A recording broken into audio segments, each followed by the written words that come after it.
नमस्कार दोस्तों, स्वागत है आपका भाई पढ़ ले के यूट्यूब चैनल पर।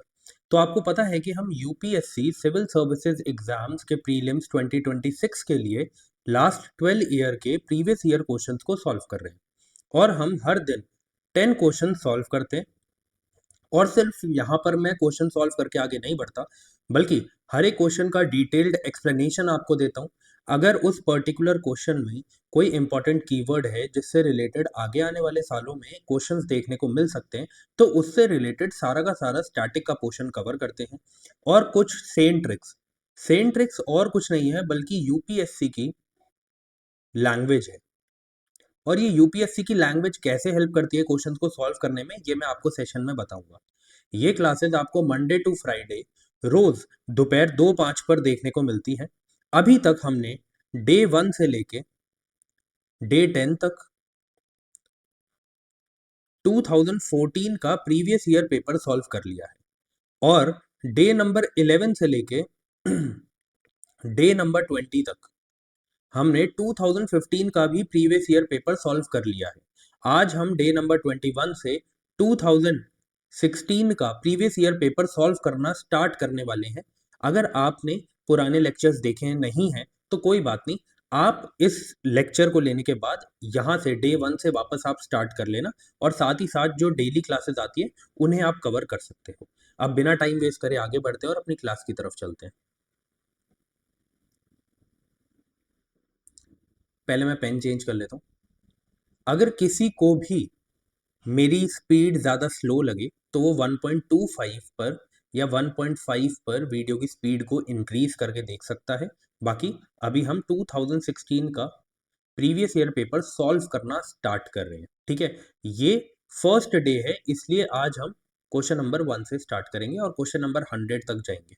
ओके, तो आपको पता है, जो पहले से सेशंस लेते हुए आ रहे हैं, कि मैं आपको 10 to 15 सेकेंड्स दूंगा, आप क्वेश्चन को आराम से पढ़ेंगे और उसके बाद मैं आपको एक्सप्लेनेशन दूंगा उस क्वेश्चन का। ये क्वेश्चन बहुत ज़्यादा इंपॉर्टेंट है। इसमें बहुत सारा स्टैटिक का पार्ट कवर हो जाएगा, जैसे प्रोरोगेशन से रिलेटेड, एडजॉर्नमेंट से रिलेटेड, डिसोल्यूशन से रिलेटेड। तब जाकर आप इस क्वेश्चन को कर पाएंगे। तो मैं आपको 15 सेकेंड्स दे रहा हूँ, आप दोनों स्टेटमेंट्स को पढ़ लो और उसके बाद मैं आपको आंसर बताता हूँ। चलिए स्टार्ट करिए।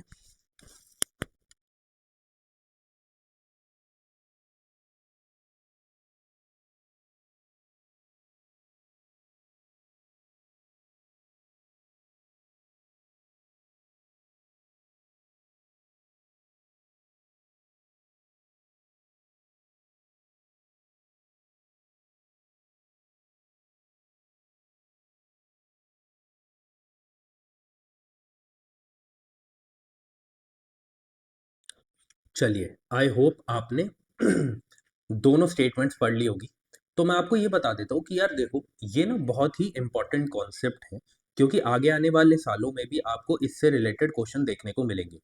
पीसीएस के एग्जाम में भी यहाँ से क्वेश्चन देखने को मिले, ठीक है।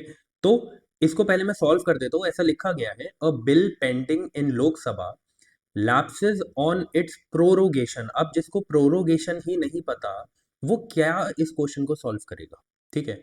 ऐसे ही नेक्स्ट स्टेटमेंट लिखिए, अ bill pending in the Rajya Sabha which has not been passed by the Lok Sabha shall not lapse on dissolution of the Lok Sabha। अब जिसे डिसोल्यूशन नहीं पता वो कैसे सॉल्व करेगा। तो पहले मैं क्या करता हूँ, आपके बेसिक कॉन्सेप्ट्स, जो आपका स्टैटिक वाला पोर्शन है उसे करवा देता हूँ, ठीक है। तो सबसे पहले आ जाओ कि ये एडजॉर्नमेंट मोशन क्या होता है। एडजॉर्नमेंट क्या होता है ना। बोला जाता है कि इस मीटिंग को या इस सेशन को एडजॉर्न कर दिया गया है, एडजॉर्न कर दिया गया है। इसका मतलब क्या है, ठीक है, सबसे पहले समझो। फिर उसके बाद हम देखेंगे कि बोला जाता है कि इस सेशन को ही प्रोरोगेट कर दिया गया है, ठीक है। तो ये प्रोरोगेशन होता क्या है ये देखेंगे, ठीक है। उसके बाद बोलते हैं कि इस सेशन को डिसॉल्व कर दिया गया है, इस सेशन को डिसॉल्व कर दिया गया है। तो इस डिसॉल्व या फिर डिसोल्यूशन का मतलब क्या है वो हम देखेंगे, ठीक है। चलिए, तो सबसे पहले किससे स्टार्ट करते हैं, एडजॉर्नमेंट मोशन से, ठीक है। एडजॉर्नमेंट क्या होता है, देखो, कभी भी हाउस की सेटिंग हो रही है, मतलब लोकसभा हो या राज्यसभा हो, वो अपनी कार्य जैसे कि नॉर्मल मीटिंग्स होती है उस मीटिंग में बैठे हुए हैं। बट होता क्या है कि किसी भी रीजन की वजह से प्रेसिडेंट सॉरी, जो वहाँ के स्पीकर हैं, चाहे वो लोकसभा स्पीकर हो या राज्यसभा के स्पीकर मतलब कि चेयरमैन हो, वो कहते हैं कि हाँ, किसी भी रीजन की वजह से हमें इस सेशन को सस्पेंड करना पड़ेगा। ठीक है, सस्पेंड किया है, खत्म नहीं किया है। एक पर्टिकुलर डेट दे दी जाएगी कि इस दिन वापस इस सेशन को स्टार्ट किया जाएगा। ठीक है, तो ये क्या होता है, ये टेम्परेरी सस्पेंशन ऑफ सेशन होता है। क्या होता है? टेम्परेरी, टेम्परेरी सस्पेंशन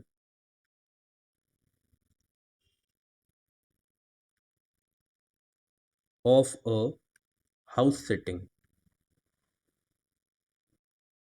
ठीक है, क्या ये राज्यसभा लोकसभा दोनों में लाया जा सकता है? बिल्कुल, ये लोकसभा एंड राज्यसभा दोनों में देखने को मिल सकता है एडजॉर्नमेंट मोशन। ठीक है, कौन लाता है? क्या प्रेसिडेंट लाते हैं, क्या स्पीकर लाता है या चेयरमैन लाता है? लोकसभा में स्पीकर लाते हैं, स्पीकर ऑफ लोकसभा, या फिर राज्यसभा है तो वहां के chairman, chairman of Rajya Sabha. Chairman कौन होते हैं आपको पता है? Vice president of India. ठीक है, राज्यसभा।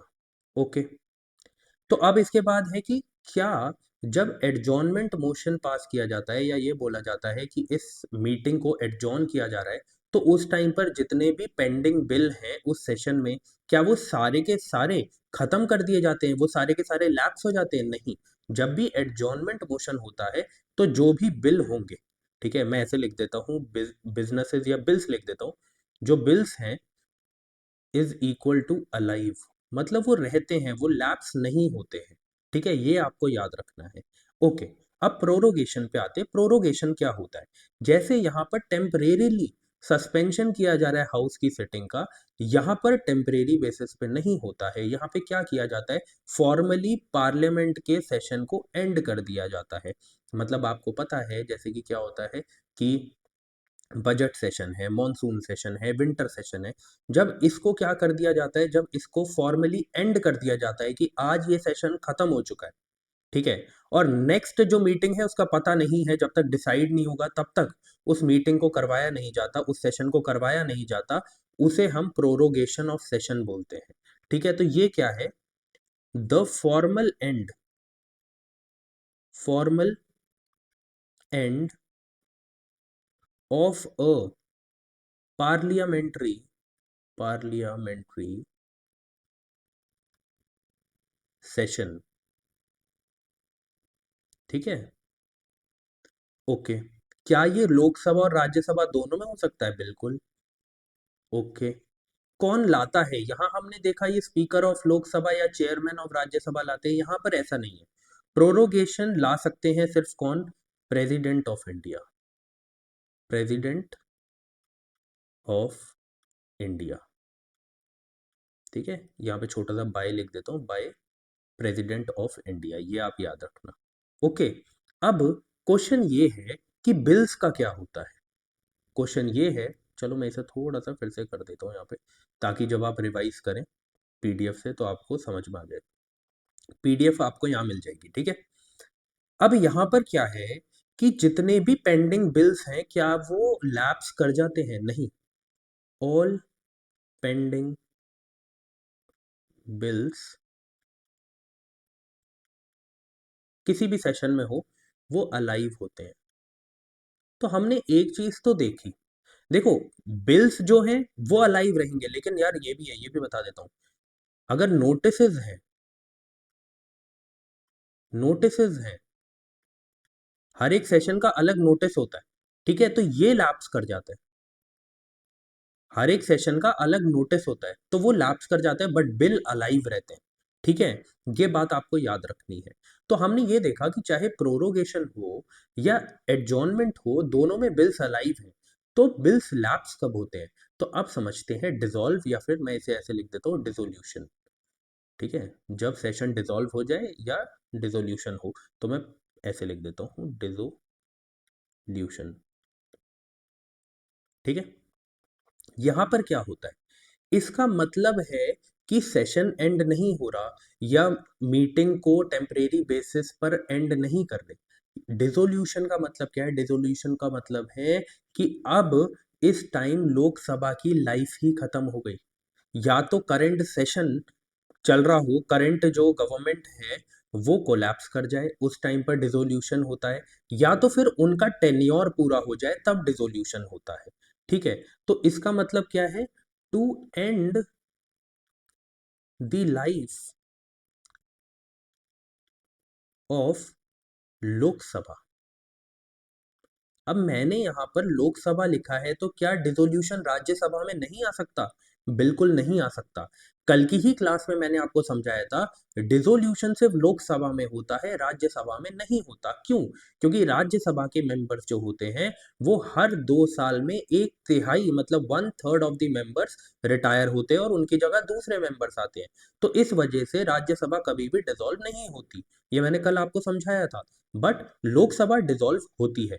तो ये जो डिसोल्यूशन होता है, it occurs only in Lok Sabha. ये आपको याद रखना है। ठीक है, कौन करवाता है? It is done by president, by president. तो आपको इतनी बात समझ में आ गई, सिर्फ एडजोर्नमेंट मोशन ही है जो कि लोकसभा के स्पीकर या राज्यसभा के चेयरमैन करते हैं। बाकी प्रोरोगेशन और डिसोल्यूशन दोनों कौन करते हैं? प्रेसिडेंट।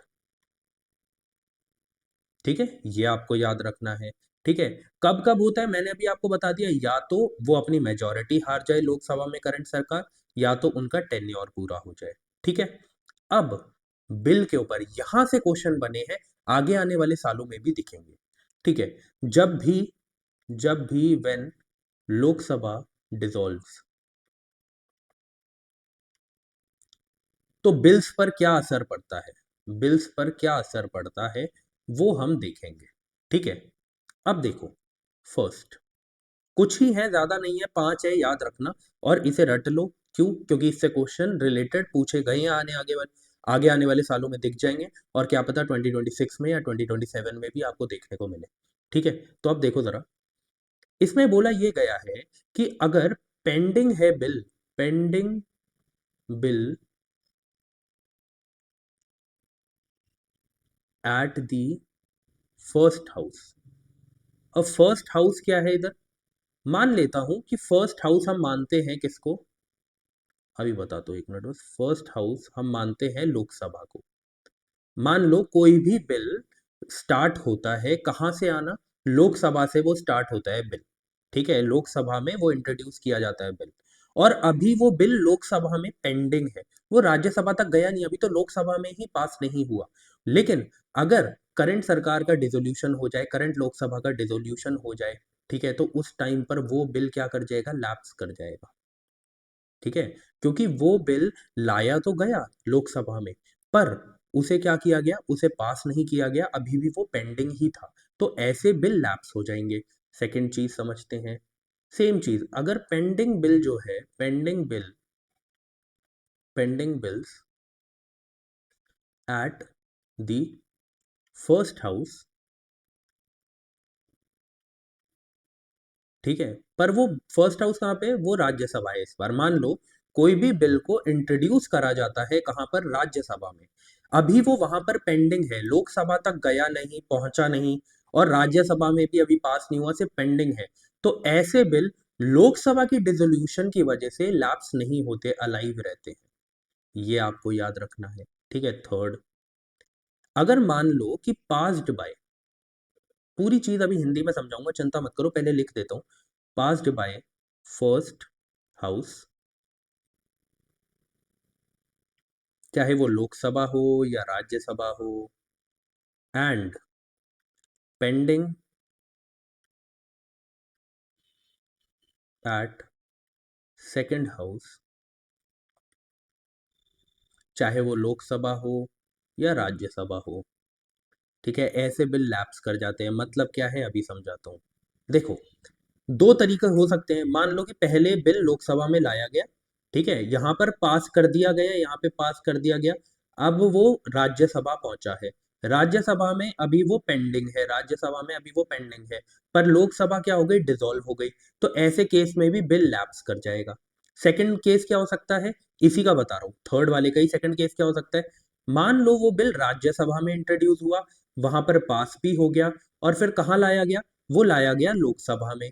पर लोकसभा में पास होने से पहले ही वहां पर पेंडिंग था अभी, और पास होने से पहले ही क्या हो गई, लोकसभा डिसॉल्व हो गई, तो ऐसे में भी वो बिल पेंडिंग ही रह जाए, ओ सॉरी, लैप्स कर जाएगा। बात समझ में आई।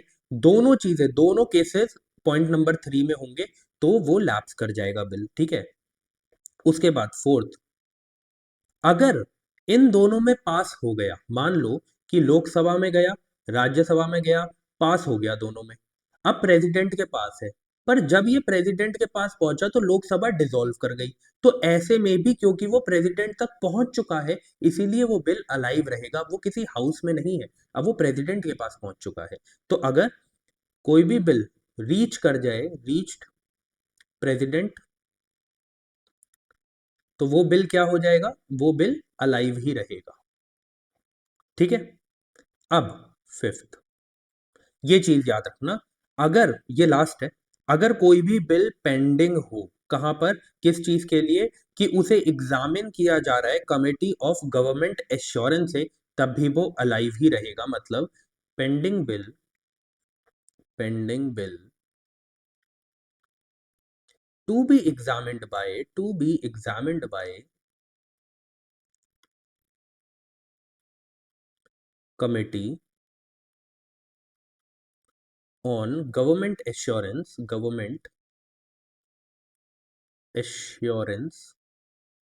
तो भी वो अलाइव रहेगा।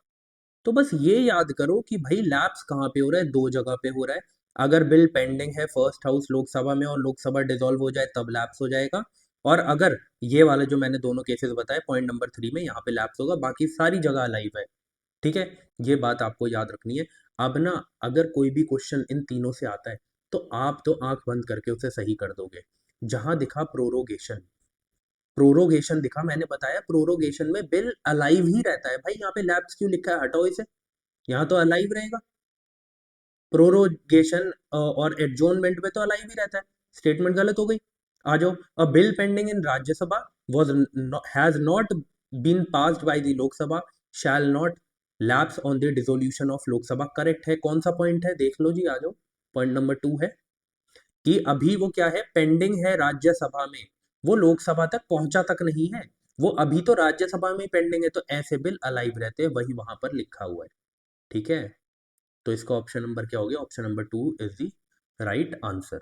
सिर्फ यही एक क्वेश्चन था आज की क्लास में जो बहुत लंबा और बहुत समझने वाला था, बाकी सारे लल्लू पंजू क्वेश्चन है, उन पर चलते हैं अब, ठीक है। आ जाओ। अब ये जो क्वेश्चन है फिर से 15 सेकंड्स दे रहा हूँ, मैं भी थोड़ा आराम कर लूँ, 15 सेकंड्स ले लो, इसे पढ़ लो, उसके बाद मैं समझाता हूँ।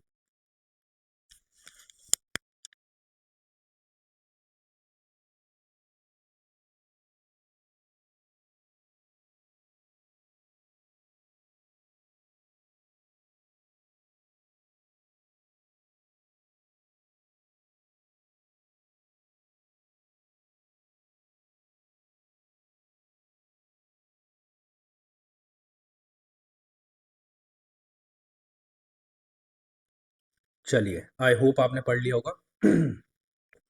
देखो ये बोला गया है कि इफ्प्री जो है, इफ्प्री जो है वो एक रिपोर्ट निकालती है, global hunger index report.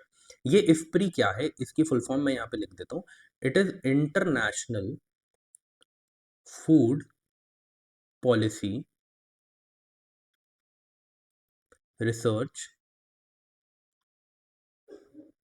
Institute, ठीक है। ये चीज आपको याद रखनी है, इफ्प्री की फुल फॉर्म।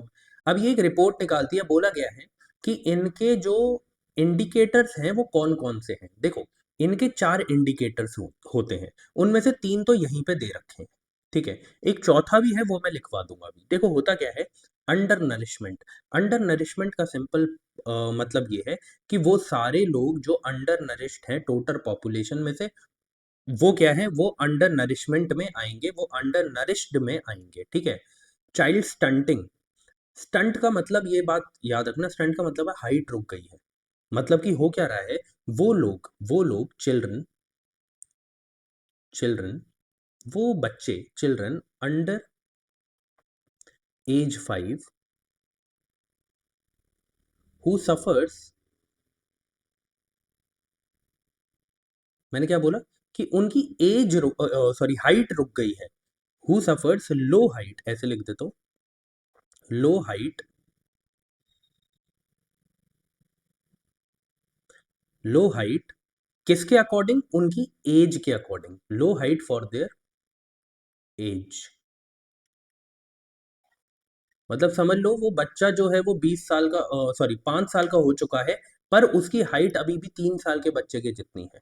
ठीक है, तो आप याद रखना यहाँ पे एक जो एज का फैक्टर है वो एज 5 है, ये प्लीज याद रखना। वही मोरालिटी में भी है कि जो बच्चे पैदा हो गए पर 5 साल की एज तक उनमें से कितने मर गए, ठीक है, उनमें से कितने मर गए, वो किस में आएंगे, चाइल्ड मोरालिटी में। ठीक है, ये चीज आपको याद रखनी है। ऐसे लिख देता हूँ, morality rate, morality rate of children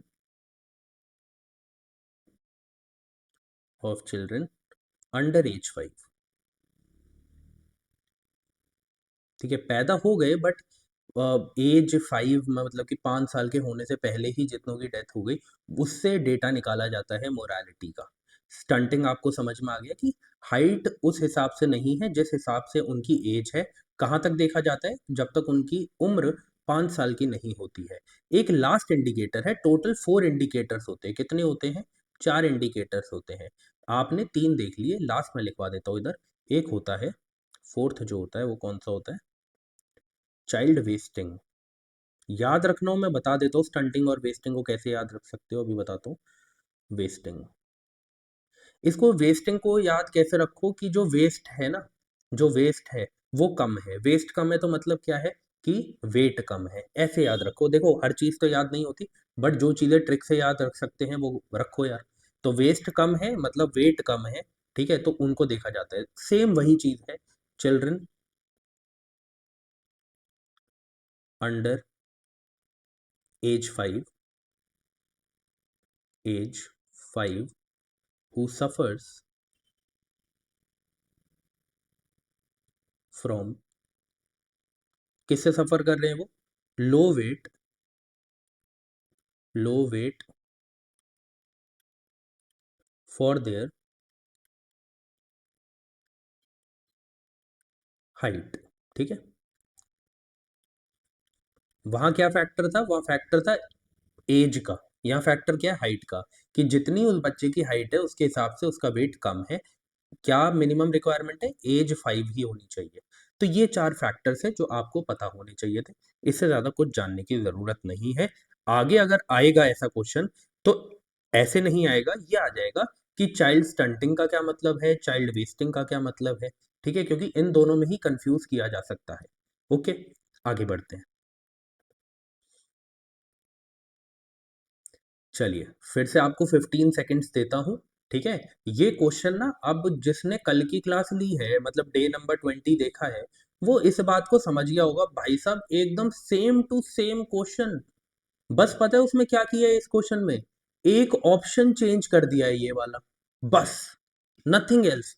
पूरा का पूरा क्वेश्चन 2015 के पेपर को उठा के देखना, लास्ट 91 से 100 के बीच में, मतलब लास्ट क्लास का क्वेश्चन है, same to same ditto question. ठीक है, तो फिर से आपको 15 सेकंड दे रहा हूँ, क्वेश्चन को पढ़ लो फिर आपको समझाता हूँ।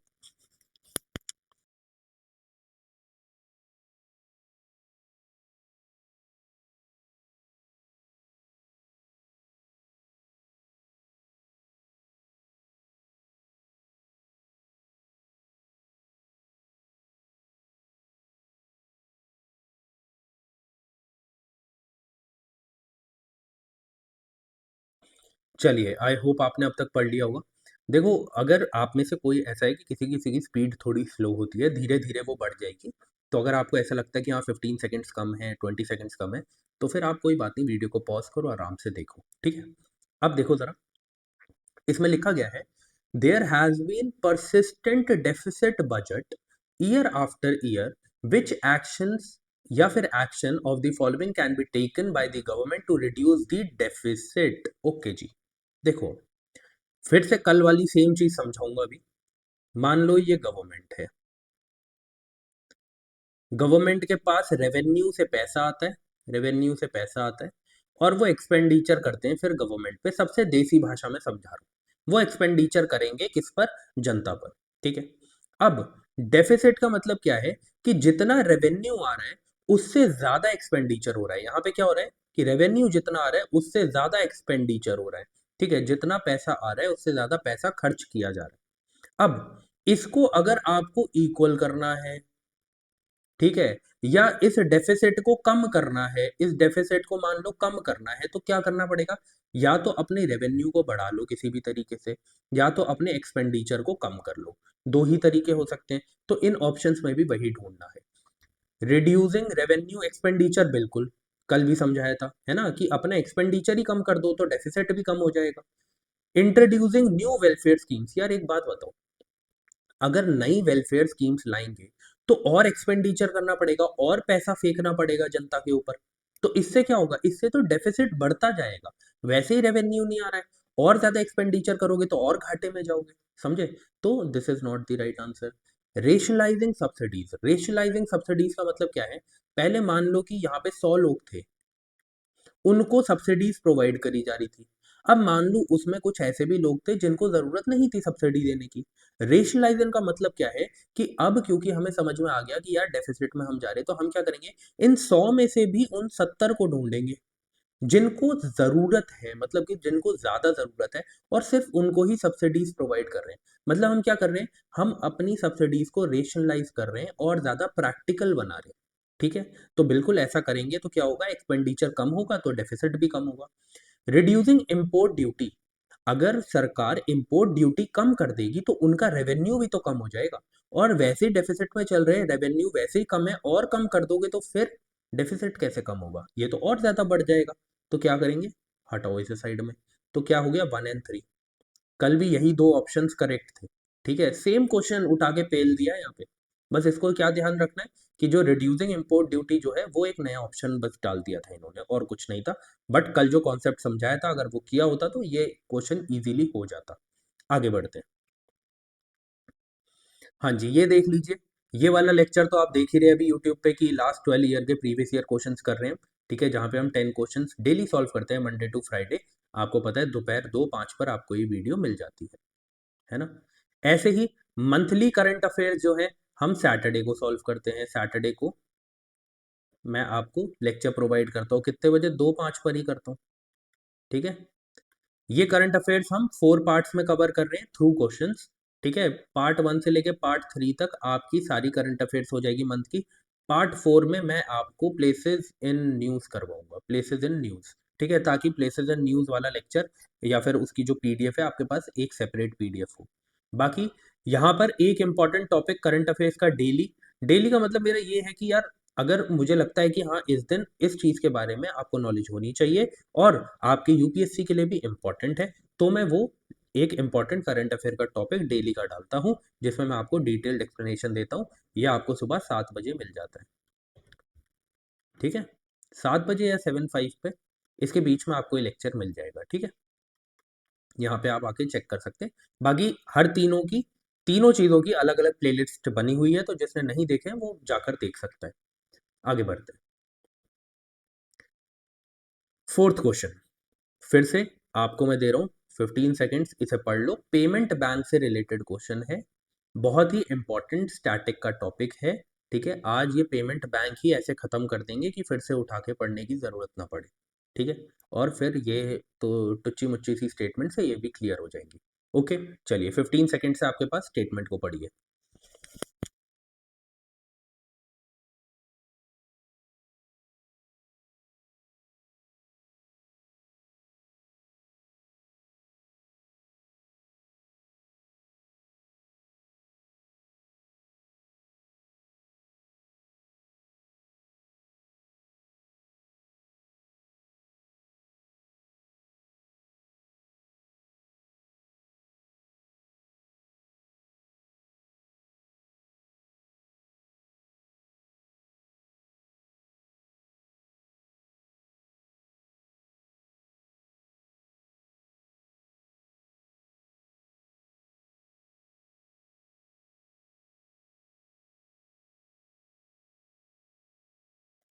चलिए, आई होप आपने पढ़ लिया होगा, है ना? ज़रा पहले पेमेंट बैंक है क्या ये समझ लो, ठीक है? मैंने यहाँ पे टेक्स्ट ऐड कर दिया, इतना सब लिखता तो इतना टाइम लग जाता, ठीक है? इसलिए मैंने यहाँ पे टेक्स्ट ऐड कर दिया। देखो क्या है, सबसे पहले याद रखना पेमेंट बैंक बाकी सारे बैंक की तरह ही ऑपरेट करते हैं, बट इनके पास एक प्रॉब्लम है कि इनसे आप क्रेडिट नहीं ले सकते, लोन नहीं ले सकते, बस इतना डिफरेंस है, ठीक है? ये किसकी रिकमेंडेशन पे आए थे? नचिकेत मोर कमेटी की, ठीक है? अब इसमें आप मैंने यहाँ पे लिखा है, हाँ, इसमें आप डिपॉजिट कर सकते हैं 2 लाख तक, पहले 1 लाख का बढ़ा के 2 लाख कर दिया है, ठीक है? ये डिमांड डिपॉजिट क्या करते हैं, एक्सेप्ट करते हैं, ये भी याद रखना। क्वेश्चन आएगा आगे आने वाले सालों में, आपको दिख जाएगा अगर पेमेंट बैंक से रिलेटेड क्वेश्चन आ रहा है तो बोलेंगे कि क्या वो डिमांड डिपॉजिट डिपॉजिट एक्सेप्ट करते हैं, ये किसी आपको स्टेटमेंट में मिल जाएगा, ठीक है? तो याद रखना, बोलेंगे कि कहाँ तक कर सकते हैं तो याद रखना 2 लाख रुपए तक आप डिपॉजिट कर सकते हैं। सेविंग्स अकाउंट भी मिलेगा, करेंट अकाउंट भी मिलेगा, बट आपको यहाँ पर क्या है, डेबिट कार्ड तो मिलेगा, डेबिट कार्ड तो मिलेगा, ठीक है? बट क्या क्रेडिट कार्ड मिलेगा? मैंने अभी बोला कि भाई लोन दे ही नहीं सकते वो, तो क्रेडिट कार्ड नहीं मिलेगा, प्लीज इसे याद रखना, ठीक है? ये क्यों किया गया, क्या ऑब्जेक्टिव था इसका? ऑब्जेक्टिव से सिंपल था कि जो छोटे एरियाज है, सेमी अर्बन एरियाज हैं, ठीक है, और रूरल एरियाज हैं, वहां पर फाइनेंशियल इंक्लूजन हो पाए, ठीक है? जो लो इनकम हाउस होल्ड्स हैं, स्मॉल बिजनेसेस हैं, अनऑर्गेनाइज सेक्टर्स हैं, उन वो भी इसमें इंक्लूड हो सके, बैंक में जाकर अपने डिपॉजिट कर सके, उनके लिए ये बनाई गई थी, मतलब पेमेंट्स बैंक को इंट्रोड्यूस किया गया था। पेमेंट बैंक कौन कौन से होते हैं, देखा आपने देखा होगा, एयरटेल, एयरटेल पेमेंट बैंक, और पेटीएम पेमेंट बैंक, ठीक है? बाकी यहाँ पे बस ये बोला गया है कि स्मॉलर स्केल पे काम करते हैं, मिनिमम पेड अप कैपिटल, मतलब अगर आपको पेमेंट बैंक खोलना है तो आपके पास मिनिमम 100 करोड़ होने चाहिए, ठीक है? ये सारी चीज़ें यहाँ पे लिखी है, इन्फॉर्मेशन आप पढ़ सकते हैं, ठीक है? बट मैंने वो सारी चीज़ें बता दी है जो रेलेवेंट है और एग्जाम में आ सकती है, ठीक है? अब देखो ज़रा, अब आ जाओ, अब कितना आसान हो जाएगा क्वेश्चन करना, देखो। Mobile telephone companies and super market chain, अभी बताया, मोबाइल टेलीफोन क्या नाम है इसका, एयरटेल पेमेंट बैंक हो गया। सुपर मार्केट चेन्स आपको बहुत सारी दिख जाती हैं, है ना?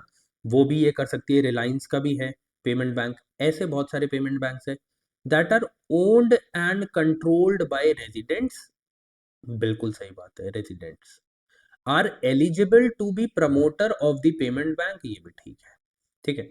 ये पूरी स्टेटमेंट करेक्ट है। उसके बाद आता है payment bank can issue both credit cards, मैंने बोला था क्रेडिट कार्ड्स नहीं कर सकते, इनको अलाउ ही नहीं है कि ये लोन दे, तो लोन नहीं दे सकते तो क्रेडिट कार्ड का क्या मतलब है? कोई मतलब नहीं है, स्टेटमेंट गलत हो गई।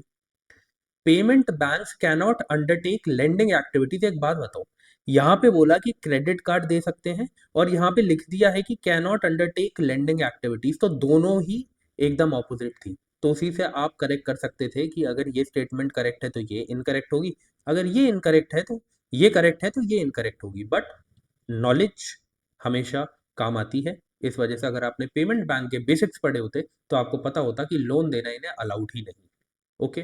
तो 1 and 3 will be our right option. चलिए आगे बढ़ते हैं, यहाँ पे इससे ज्यादा आपको कुछ पढ़ने की जरूरत नहीं है पेमेंट बैंक के बारे में, बट यार कमेटी याद रखना, पेयरिंग वाले क्वेश्चन में आपसे पूछा जा सकता है कि नचिकेत मोर कमेटी किससे रिलेटेड है, आगे लिखा होगा पेमेंट बैंक, फिर आप कंफ्यूज हो जाओगे यार कमेटी तो याद नहीं करी, इसलिए प्रीवियस ईयर पेपर में जो भी चीजें आई हैं उनसे रिलेटेड जो भी कमेटीज है एटलीस्ट वो याद रखो, अगर सब कुछ याद नहीं करना तो, ओके? आगे बढ़ते हैं। हो देखिए, ये जो लाइफाई है, आपको टाइम दूंगा मैं पढ़ने का, बस थोड़ा बता देता हूँ ताकि इजी हो जाए आपके लिए करना। ये जो है लाइफाई उस टाइम के हिसाब से रेलेवेंट था, उस टाइम पर ये क्वेश्चन पूछा गया था क्योंकि उस टाइम पर ये टेक्नोलॉजी आई थी, ठीक है? न्यूज़ में भी थी। अब इसकी रेलेवेंसी इतनी नहीं है, पर फिर भी लाइफाई के बेसिक्स पता होने ज़रूरी है, तो मैं आपको वो बताऊंगा, 15 सेकेंड दे रहा हूँ, आप इसे पढ़ लो स्टेटमेंट्स को, फिर मैं आपको समझाता हूँ।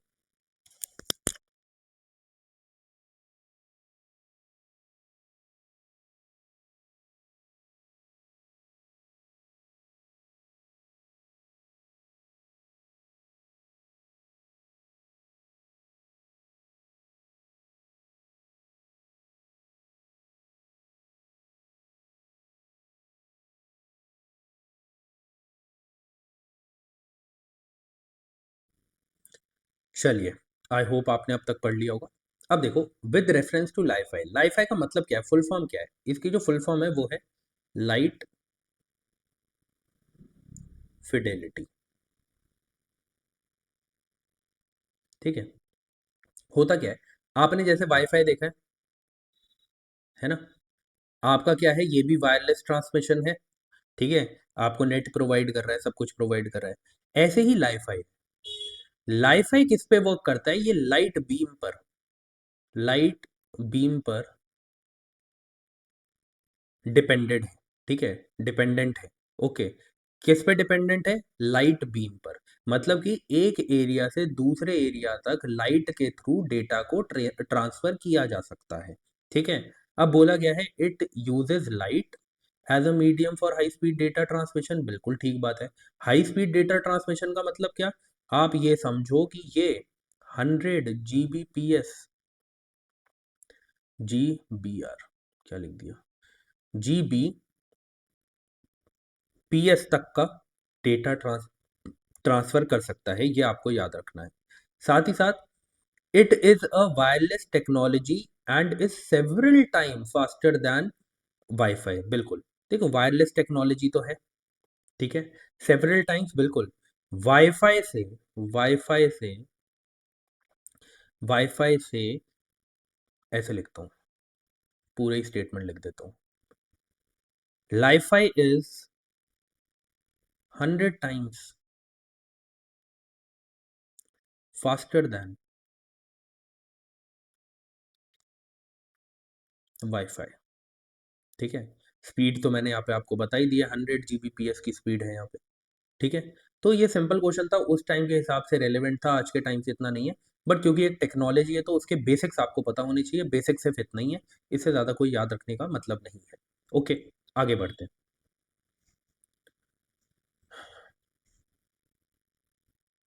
वाह जी वाह, ये क्वेश्चन है, इंटेंडेड नेशनली डिटरमाइंड कंट्रीब्यूशन। एक बात, बस एक वो दे देता हूँ आपको हिंट, हिंट ये है कि ये पेरिस एग्रीमेंट से रिलेटेड है। ठीक है, पेरिस एग्रीमेंट मेंट से रिलेटेड है। कब आया था, 2015 में पेरिस एग्रीमेंट साइन किया गया था, उससे रिलेटेड है। अब जरा ऑप्शन पढ़ लो और फिर चेक कर लो, 15 सेकंड्स बाद मैं आपको बता ही दूंगा। ठीक है,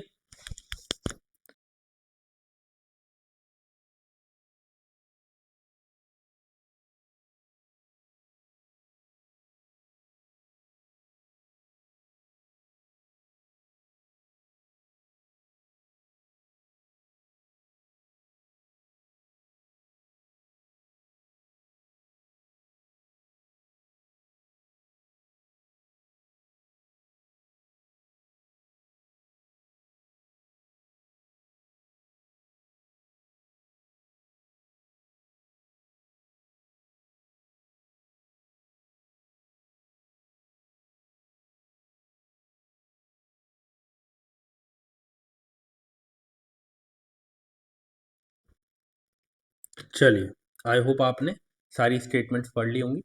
देखिए, बात ऐसी है कि ये जो इंटेंडेड नेशनली डिटरमाइंड कॉन्ट्रीब्यूशंस हैं, ये नेशनली लिखा है, ये it is for each country. मतलब हर एक कंट्री अपने कुछ नेशनली डिटरमाइंड कॉन्ट्रीब्यूशंस करेगी क्लाइमेट चेंज से बचने के लिए, क्लाइमेट चेंज को रोकने के लिए। क्यों, इसमें क्या इंक्लूड होगा, इसमें इंक्लूड होगा कि जो ग्लोबल ग्रीन हाउस गैसेज हैं उसके एमिशन को रिड्यूस करेंगे। इससे रिलेटेड अपने कुछ वो रेगुलेशंस या अपने कुछ टारगेट्स बनाएंगे। ठीक है, ये किसके लिए है, ये उनके लिए। ये term it is, this term is used under एक फ्रेमवर्क है। कौन सा फ्रेमवर्क है, UNFCCC ट्रिपल सी। क्या है ये, मैंने आपको इसके बारे में बहुत डीप में प्रीवियस क्लासेस में बताया है।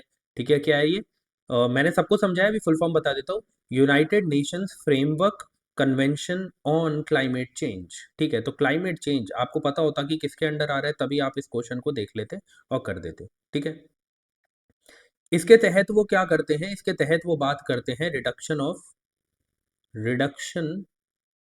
Of green house gases. ठीक है। फिर बोल रहा हूँ कि उस टाइम पर इम्पोर्टेंट था, उस टाइम पर ये क्वेश्चन आया था, 2016 का पेपर है, मैंने बताया कि इस टाइम पर पेरिस एग्रीमेंट के टाइम पर इसकी बात हुई थी। ठीक है, तो इस वजह से तब ये न्यूज़ में था। ठीक है, अब जो नई चीज़ें न्यूज़ में आएंगी वो आपको पता है हम किस में कर रहे हैं, करंट अफेयर्स में कवर कर ही रहे हैं। ठीक है, जिन भी लोगों ने उसके लेक्चर्स देखे हैं उनको ये बात समझ में आ गई होगी कि कितना ज़्यादा यूपीएससी ओरिएंटेड वो कंटेंट है। ठीक है, आगे बढ़ते हैं। ओके, उड़े, किसी को इसकी फुल फॉर्म पता हो तो ही वो क्वेश्चन को सॉल्व कर लेगा सिंपली। ठीक है, बट फिर भी 15 सेकंड दे रहा हूँ, चारों स्टेटमेंट पढ़ लो फिर मैं आपको समझाता हूँ।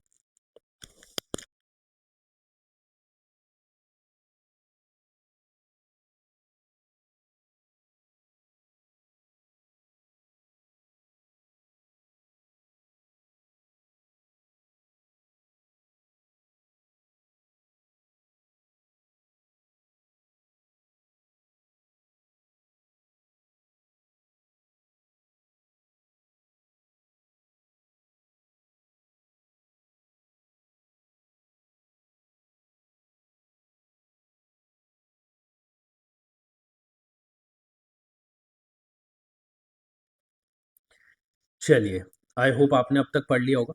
देखो क्यों इंपॉर्टेंट था ये। देखो, उड़े की फुल फॉर्म पहले मैं बता देता हूँ। उड़े की फुल फॉर्म है उज्जवल, उज्जवल डिस्कॉम एश्योरेंस योजना। ठीक है, अब ये जो डिस्कॉम है इसकी फुल फॉर्म क्या है, डिस्ट्रीब्यूशन कंपनीज। डिस्कॉम, ये इसकी फुल फॉर्म है, डिस्ट्रीब्यूशन कंपनीज।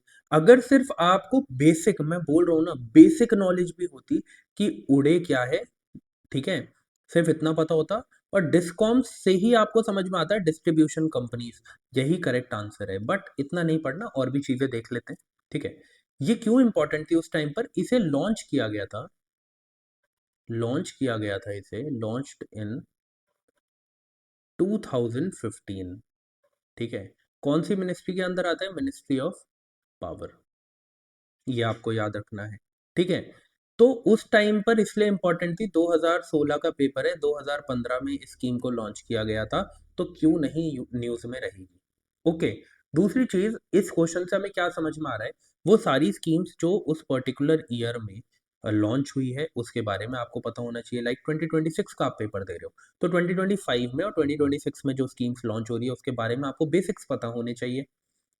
जिन भी स्कीम्स को 10 ईयर्स पूरे हो गए हैं वो पता होनी चाहिए, जिन भी स्कीम्स को क्या कहते हैं, 5 ईयर्स पूरे हो गए हैं उनके बारे में पता होना चाहिए। ऐसे 20, 15 जितने भी ऐसे ऐसे ईयर्स पूरे हो गए हैं उनके बारे में आपको पता होना चाहिए। अच्छा, इतनी सारी स्कीम्स है, कैसे कंप्लीट करेंगे, भाई करंट अफेयर की सेशन देखो, कंप्लीट हो जाएगी। ठीक है, वो अब आप मार्च में पढ़ना स्टार्ट करोगे तो ऑब्वियसली कंप्लीट नहीं होगी।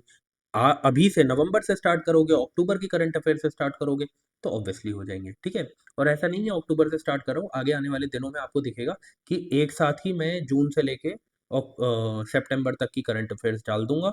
ठीक है, क्योंकि अक्टूबर से तो मैं मंथली करवा रहा हूँ, उससे पहले की एक ही सेशन में डाल दूंगा।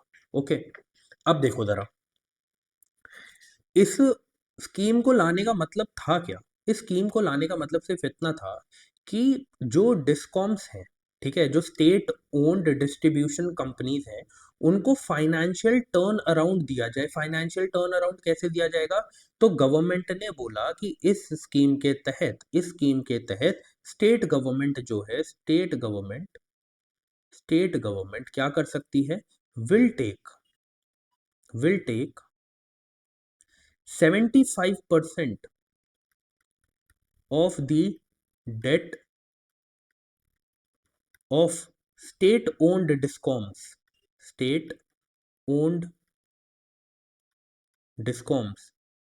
जब वो ऐसा करेंगे कि इनका जो डेट है 75% डेट वो ले लेंगे, तो उससे क्या होगा, उससे इनका जो इंटरेस्ट रेट है इन्हें कम देना पड़ेगा। जब इन्हें इंटरेस्ट रेट कम देना पड़ेगा, इनके ऊपर बर्डन कम होगा, तो हमें बिजली भी सस्ती मिलेगी। इसीलिए इस स्कीम को लाया गया था। ठीक है, अब आपको बस ये बेसिक्स पता होने चाहिए। एक बार ये स्कीम आ चुकी है, फिर से आना मुश्किल है, पर पेयरिंग में आ सकती है। ठीक है, तो इसलिए बेसिक्स याद रखो, वो मैंने आपको यहाँ पे बता दिए। ठीक है, आगे बढ़ते हैं। जहां पर भी टाइम देना है वहां पर पूरा टाइम देंगे, जहां पर सिर्फ बेसिक्स पढ़ने हैं, ज्यादा दिमाग नहीं लगाना है, वहां पे आगे बढ़ेंगे। जैसे ये क्वेश्चन है दिमाग लगाने वाला, कि ये मसाला बॉन्ड क्या है। फिर से बता देता हूँ ये क्वेश्चन क्यों आया। ये जो आईएफसी के मसाला बॉन्ड है ना, आईएफसी के जो मसाला बॉन्ड है, ये 2014 में लॉन्च किए गए थे। ठीक है, उस वजह से क्वेश्चन ये पूछा गया था। ठीक है, पर अब आपको पता होना चाहिए मसाला बॉन्ड क्या होते हैं। मसाला बॉन्ड से रिलेटेड टर्म है महाराजा बॉन्ड। वो क्या होते हैं, वो मैं थोड़ी देर में समझाता हूँ। 15 सेकंड दे रहा हूँ, इन स्टेटमेंट्स को पढ़ लो, फिर हम बढ़ते हैं आगे। ठीक है,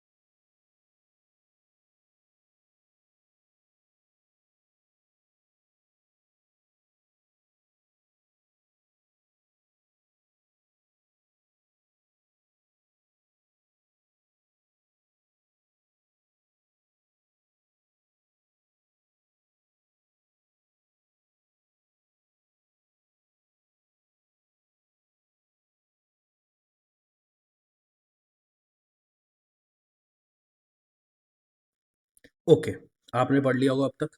थोड़ा ज़्यादा टाइम हो गया ना। मैं खो गया था किसी बात में। अब देखो ज़रा, आईएफसी के मसाला बॉन्ड। सबसे पहले आईएफसी का मतलब क्या है, इंटरनेशनल फाइनेंस कॉरपोरेशन। ठीक है, आपको पता है ये वर्ल्ड बैंक ग्रुप का एक पार्ट है। जो ये वर्ल्ड बैंक ग्रुप है, इसमें कितने इंस्टीट्यूशंस हैं जो आते हैं। मैंने आपको पहले भी बताया, जब वर्ल्ड बैंक से रिलेटेड एक क्वेश्चन आया था, तो सारे इंस्टीट्यूशन को डीप में डिस्कस किया था। अभी आई होप आपने वो लेक्चर देखा हो। तो उसके बाद अभी मैं बता देता हूँ पांच कौन कौन से हैं। IBRD,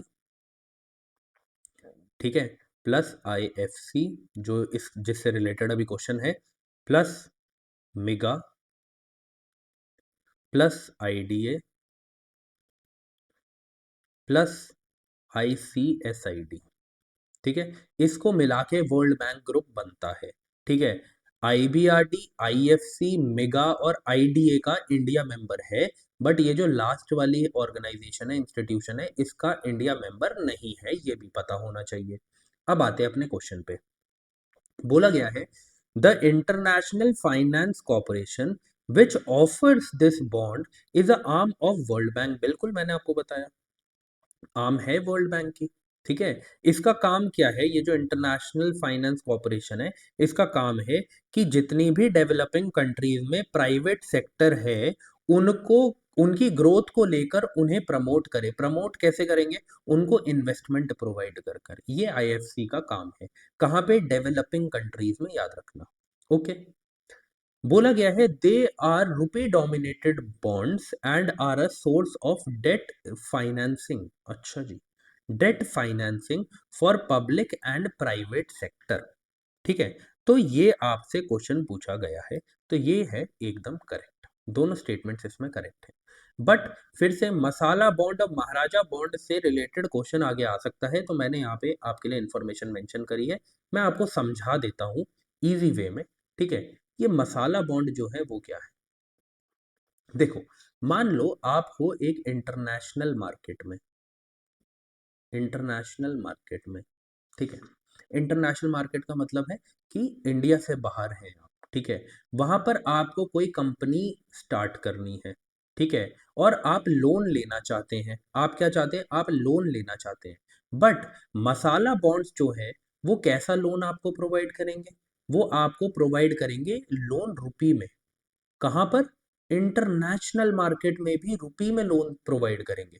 ठीक है, तो इन्हें कहते हैं, ऐसे बॉन्ड्स को, ऐसे लोन्स को कहते हैं मसाला बॉन्ड्स। ठीक है, कैसे होते हैं, ये रुपी डोमिनेटेड बॉन्ड्स होते हैं। ठीक है, एक डेट इंस्ट्रूमेंट है। कहाँ पर दिया जाता है, कहाँ दिया जाता है, और कहाँ गया लिखा हुआ, फॉरेन मार्केट्स में दिया जाता है। कौन देता है, इंडियन एंटिटी देती है। ऑब्वियसली कौन देगा, इंडियन एंटिटी तो देगी ना। बस ये 4 वर्ड्स हैं जो आपको याद रखने हैं इससे रिलेटेड, ठीक है? वहीं पर अभी देखो, ये बाकी चीज़ें भी पढ़ दूँगा, चिंता मत करो, अभी महाराजा बॉन्ड समझो। महाराजा बॉन्ड, ये भी सेम है, पर अब आप कहाँ पे हैं? आप हैं इंडियन मार्केट में। समझो आप हैं इंडियन मार्केट में और बाहर से इन्वेस्टर्स आ रहे हैं। कोई फ्रांस से आ रहा है, कोई यूएस से आ रहा है, कोई जर्मनी से आ रहा है, और वो इंडियन मार्केट में क्या करना चाहते हैं? इंडियन मार्केट में वो इन्वेस्ट करना चाहते हैं। तो उनको बॉन्ड्स प्रोवाइड किए जा रहे हैं, किसमें? रुपी में।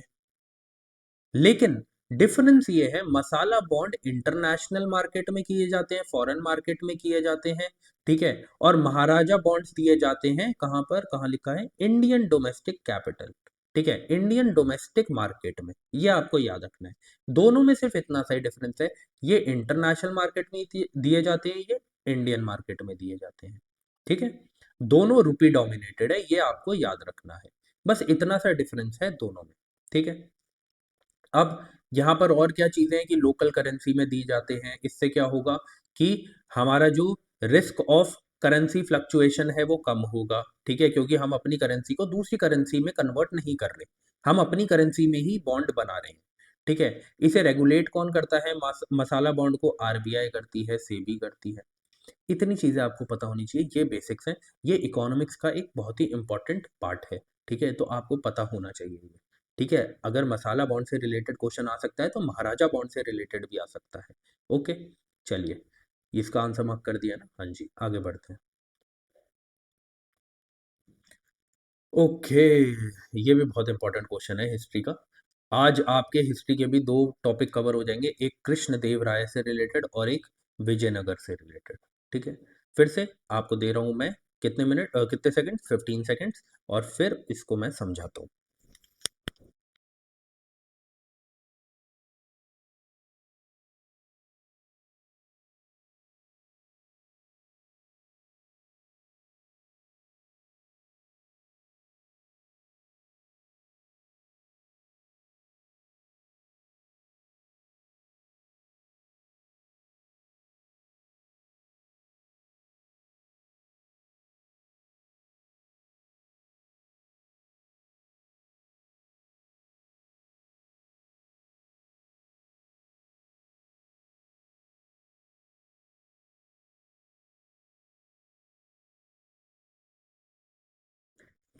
चलिए, समझते हैं अपने इस क्वेश्चन को।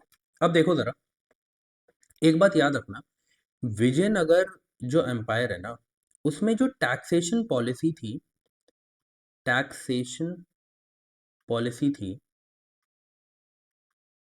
वो काफी ऑप्रेसिव थी।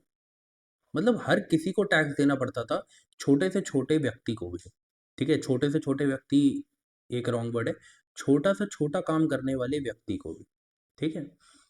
अब देखो क्या है, देखो मैं ऐसे लिख देता हूँ, इसमें जो जिसे हम बोलते हैं ना कि एग्रीकल्चरल टैक्स देना पड़ता था, वो भी 1/3 से लेके 1/6 तक लैंड टैक्स देना पड़ता था, but it was according to the quality of land, according to the quality of land, की क्वालिटी कैसी है उस पर्टिकुलर लैंड की, उसके हिसाब से। और किस किस को टैक्स देना पड़ता था? सब ही थे यार, शॉपकीपर्स, ठीक है? शॉपकीपर्स, यहाँ तक समझो जो शू मेकर है, शू मेकर्स, ठीक है? जो वर्कमैन है, समझो जो ग्रेजिंग करवा रहे हैं ना कैटल्स को, उसे भी टैक्स देना पड़ रहा है, ग्रेजिंग। एंड हाउस टैक्स तक था उस टाइम पर। तो मैं वही बोल रहा हूँ, थोड़ा ऑप्रेसिव था, है ना? ऐसा बुक्स में लिखा गया, ओके। अब उसके बाद ये बोला गया है, the tax rate on land was fixed depending on the quality of land, वो मैंने अभी आपको बताया, करेक्ट है। अब एक चीज ना, इस स्टेटमेंट को पढ़ो, ये हिस्ट्री के क्वेश्चंस में मैंने बहुत ज्यादा देखी है, मैं एक एग्जांपल के तौर पे आपको बताता हूँ ये। सबसे पहले, private owners of workshops paid an industries tax, correct है। लेकिन एक बात सोचो, उन्होंने ऐसा लिखा क्यों, यही स्टेटमेंट क्यों बनाई? इसे थोड़ा सा दिमाग लगाओ। क्योंकि आपको ऐसा लगेगा कि यार प्राइवेट ओनर्स हैं, ठीक है, कोई कंपनी नहीं है, प्राइवेट ओनर है, तो वो इंडस्ट्री टैक्स क्यों देगा, आप यही सोचोगे वहां जाके। इसीलिए उन्होंने ऐसी स्टेटमेंट बनाई। जैसे कि मैंने एक पीसीएस के एग्जाम में स्टेटमेंट देखी थी कि जो आपको पता है कि उसमें एक क्वेश्चन था उससे रिलेटेड, यार मैं नाम भूल गया, हाँ, पार्टीशन ऑफ बंगाल से रिलेटेड। उसमें ऐसे लिखा हुआ था, पार्टीशन ऑफ बंगाल से रिलेटेड एक स्टेटमेंट दे रखी थी। सेकंड स्टेटमेंट में लिखा हुआ था, Rabindranath Tagore supported the burning of clothes, ठीक है, इस पर्टिकुलर मूवमेंट के टाइम पर।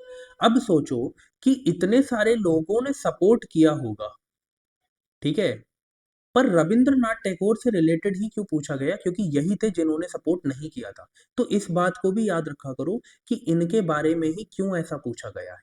ओके, तो ऐसे ही प्राइवेट ओनर्स, आप ये समझ लोगे यार इनकम टैक्स देंगे, कुछ देंगे, इंडस्ट्री टैक्स क्यों देंगे? तो इस बात को याद रखना, ऐसा होता था और इसीलिए वो क्वेश्चन पूछा, क्योंकि आप ये वहां जाके यही सोचोगे। ओके, तो इन चीज़ों को भी दिमाग में रखना क्वेश्चन सॉल्व करते टाइम। और मैं किसकी बात करूँ, ये मैं हिस्ट्री के लिए बोल रहा हूँ। जैसे मैं आपको बता रहा था ना तब कि इकोनॉमिक्स, इकोनॉमिक्स कह रहा हूँ, इन्वायरमेंट, आईआर, आपके science and tech, current affairs के क्वेश्चंस में जो ट्रिक्स मैंने आपको बताई, वैसे ही ये ट्रिक ट्रिक तो नहीं है पर समझने वाली चीज़ है। ओके, आगे बढ़ते हैं। बस इसमें अभी हम विजयनगर एम्पायर से रिलेटेड कुछ की पॉइंट्स देख लेते हैं और फिर कृष्णदेवराय से रिलेटेड देख लेते हैं, ठीक है। मैं फिर से बोल रहा हूँ, मैंने इसलिए यहाँ पे ऐड किया है क्योंकि यार इतना सब लिखूंगा तो बहुत टाइम निकल जाएगा, है ना। तो दो ब्रदर थे, Harihara one and Bukka Raya one. इन्होंने विजयनगर एम्पायर को फाइंड किया 1336 सीई में। सीई मीन्स एडी मान लो, ठीक है। इन्होंने जो अपना एम्पायर था उसे स्टैब्लिश किया था तुंगभद्रा रिवर के साइड में। ये क्वेश्चन पूछा गया है, ठीक है, इसलिए मैंने यहाँ पे ऐड भी किया है।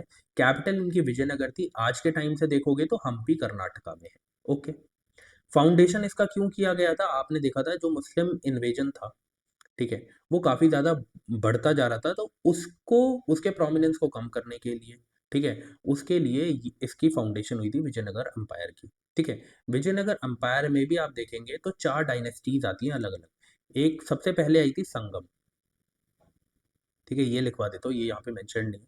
उसके बाद आई थी सुलुवा, ठीक है। उसके बाद आई थी तुलुवा। ये जो तुलुवा डायनेस्टी थी इसमें कृष्णदेव राय थे, इनकी एज को गोल्डन एज भी बोला जाता है ऑफ विजयनगर एम्पायर। और लास्ट में आए थे अरा विदु डायनेस्टीज, ठीक है। ये सारी डायनेस्टी थी, इसी फॉर्म में, इसी क्रोनोलॉजिकल ऑर्डर में आई थी, ठीक है। अब उसके बाद इनकी जो कैपिटल थी उससे रिलेटेड मैंने आपको बता दिया। पॉलिटिकल स्ट्रक्चर आप पढ़ सकते हैं। जैसे ये क्वेश्चन पूछा गया है, नायक्स किसको बोलते थे विजयनगर एम्पायर के टाइम पे? तो मिलिट्री चीफ्स को बोलते थे। पॉलीगर्स किसे बोलते थे? तो जो लोअर रैंक के चीफ्स थे उन्हें बोलते थे। ओके, आर्किटेक्चर के बारे में ये याद रखना, ये इंपॉर्टेंट है कि इस टाइम पर आपको ग्रैंड टेम्पल्स देखने को मिलेंगे। और एक बहुत ही इंपॉर्टेंट चीज देखने को मिली थी विजयनगर एम्पायर के टाइम पर, वो थी गोपुरम्स। गोपुरम्स क्या होते हैं आप देखो, जब एंट्री करते हैं ना, एंट्री करते हैं हम टेम्पल में, तो उस टाइम पर आपको बहुत बड़े बड़े आर्किटेक्चर देखने को मिलते हैं गेट्स पे, उसी को गोपुरम बोला जाता है, ठीक है। उसके बाद बात करते हैं इकोनॉमिक बेस की। इकोनॉमिक बेस आपको पता है एग्रीकल्चर पे मेन फोकस था इनका, अभी मैंने ऊपर बताया भी, ठीक है।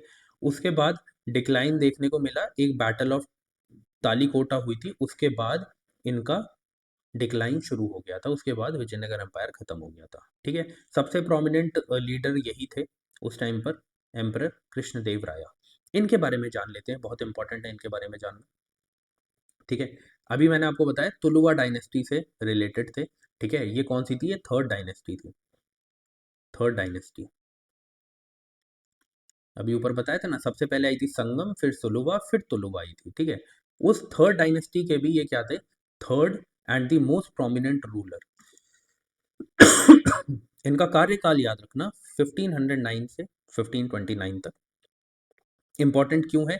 इन्होंने डिफीट किया बहामनी सुल्तानेट को और सुल्तान ऑफ बीजापुर को। कब किया? वो सारी चीज़ें यहाँ पे लिखी गई हैं, ठीक है। गजापतीस को भी हराया था जो उड़ीसा के हैं, ठीक है। और इनको एक नाम दिया गया था, डिस्ट्रॉयर ऑफ द तुर्क्स, ठीक है, and the establisher of the Yavana kingdom, ये इन्हें बोला गया था। ओके, इन्होंने जो मैंने अभी बताया ना, थोड़ा सा विजयनगर एम्पायर के टाइम पर जो टैक्स था वो ऑप्रेसिव था, बट जब कृष्णदेव राय आए तो उन्होंने थोड़ा सा इन टैक्स को थोड़ा सा कम किया, ठीक है, ताकि लोग आराम से अपनी ज़िंदगी को जी सकें। आपको पता है जब टैक्स बर्डन पड़ता है, चाहे वो राजा-महाराजा के टाइम पे हो या आज की सरकार के टाइम पर हो, टैक्स जब पड़ता है नॉर्मल लोगों पर ज़्यादा, तो उनको प्रॉब्लम होती है ना? तो इसीलिए उन्होंने जैसे मैरिज फ़ी हो गई, वेलफेयर ऑफ द पीपल के लिए उन्होंने क्या किया, इन सारी कुछ चीज़ों को हटा दिया, इन टैक्सेस को जो ऑपरेसिव टैक्स थे उनको हटा दिया। सारे टैक्सेस नहीं हटाए गए थे, ओके? उसके बाद इनकी एज को गोल्डन एज भी बोला जाता है। अब सबसे इम्पोर्टेंट चीज़ याद रखना, इनके टाइम पर तेलुगु, कन्नड़, संस्कृत एंड तमिल प्लीज़ याद रखना, ये क्वेश्चन आया है। इनके लिटरेचर काफ़ी प्रोमिनेंट थे, पर इन्होंने खुद एक अष्टदिग्गज 8 पिलर्स, ये किससे रिलेटेड थे ये? ये थे तेलुगु पोएट्स, अष्ट मीन्स 8, ठीक है? तो क्वेश्चन ये पूछा गया था कि अष्टदिग्गजास क्या हैं? तो आपको पता होना चाहिए ये a group of 8 eminent Telugu poets. ये प्लीज याद रखना, ये क्वेश्चन पहले भी आ चुका है, पीसीएस के एग्जाम्स में भी पूछा गया है, तो आपको ये पता होना चाहिए। इसके फिर से रिपीट होने के चांसेस बहुत हाई हैं, ठीक है? और अब इन्होंने खुद भी तेलुगु पोयम लिखी थी, उन पोयम को याद कर लेना, अमुक्ता मलयादा, ठीक है? और एक संस्कृत प्ले लिखा था इन्होंने, जम्बावती कल्याणा, ये आपको याद रखना है, ठीक है? ये सबसे इंपॉर्टेंट लीडर है, इंपॉर्टेंट किंग है विजयनगर एम्पायर के, तो इनसे रिलेटेड आपको सब कुछ पता होना चाहिए, ठीक है? इन्होंने कुछ कंस्ट्रक्शन भी करी थी हिंदू टेम्पल्स की, वो कौन कौन सी है? हजारा रामा और विट्ठला टेम्पल इन हम्पी, ओके? ये चीजें आपको पता होनी चाहिए कृष्णदेव राया से रिलेटेड, ओके? तो अब क्वेश्चन पे आते हैं। क्वेश्चन मैंने करवा दिया था, हाँ मैंने क्वेश्चन करवा दिया, ठीक है? तो इतनी चीजें जब मैं पीडीएफ दूंगा तो प्लीज इसे पढ़ लेना, बहुत इंपॉर्टेंट है। और विजयनगर एम्पायर तो आपको पता ही है कितना इंपॉर्टेंट है ना? Last question of today's class, ठीक है? फिर से 10 सेकेंड्स देता हूँ, बहुत छोटा सा ही है ना? और उसके बाद आपको समझाता हूँ, चलिए।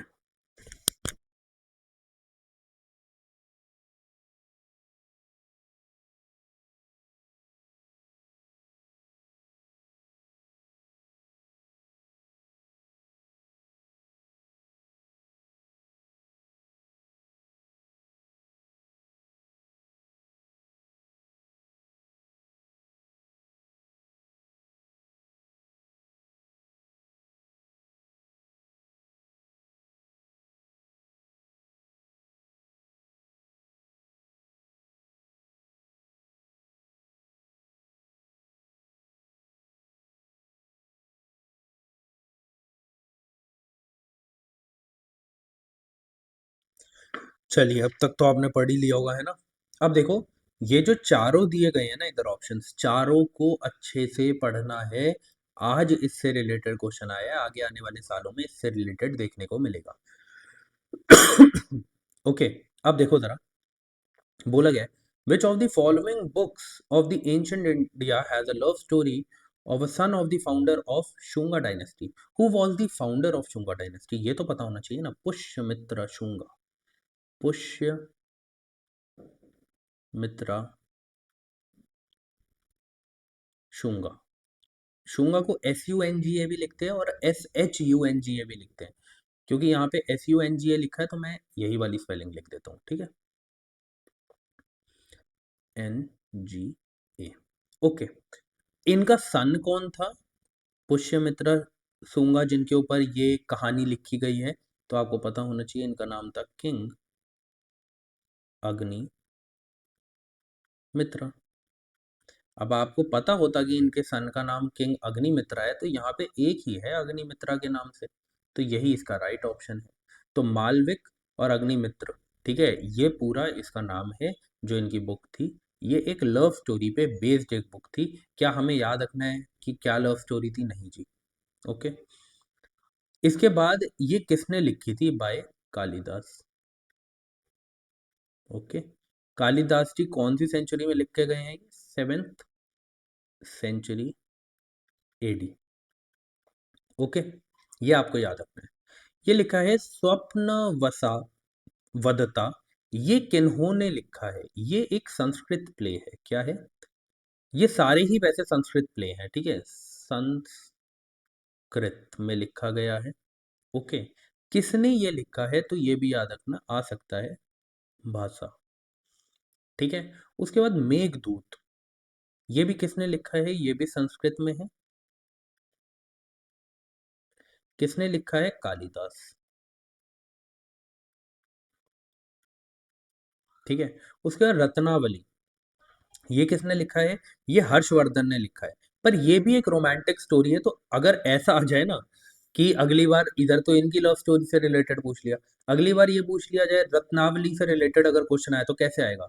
It is a Sanskrit drama, Sanskrit drama about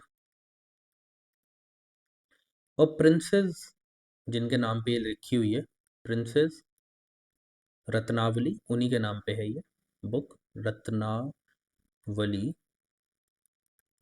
and a king, and a king, और किंग का नाम क्या है, किंग का नाम है उदयना, ठीक है। अब लिखा किसने, लिखा है किंग ने, उनका नाम क्या है, हर्षवर्धन, ये आपको याद रखना है, ठीक है। तो ये चीजें थी आज के हमारे लेक्चर से रिलेटेड। अब आपको पता है कि नेक्स्ट लेक्चर आपको मिलेगा कल, ओके। तो अब हम मिलते हैं अपने नेक्स्ट लेक्चर में, तब तक के लिए जय हिंद।